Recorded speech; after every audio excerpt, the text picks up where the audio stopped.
आजची स्त्री स्वार्थी बनत चालली आहे. त्यांचे विचार आपल्या घरापुरतेच चालले आहेत. पण मी मात्र शोषित जनतेचा प्राधान्याने विचार केला. माझे आचार विचार आजच्या स्त्रियाने कृती धरण्याची आज वेळ आली आहे. कठीण प्रसंग माझ्या जीवनात देखील आले होते, पण मी मोठ्या धैर्याने आणि हिंमतीने त्यांना सामोरे केले. माझी ही अशीच हिंमत आणि धैर्य आजच्या महिलांनी आपल्याकडे बाळगावे.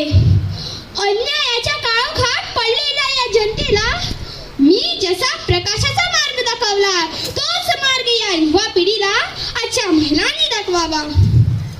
त्या काळात मुली म्हणजे मूल आणि सून अशी समाज व्यवस्था असताना मी या भूमीवर स्वराज्य निर्माण केलं. पण आधुनिक महिला स्वतंत्र आहे, म्हणूनच आज घरोघरी शिवरायांची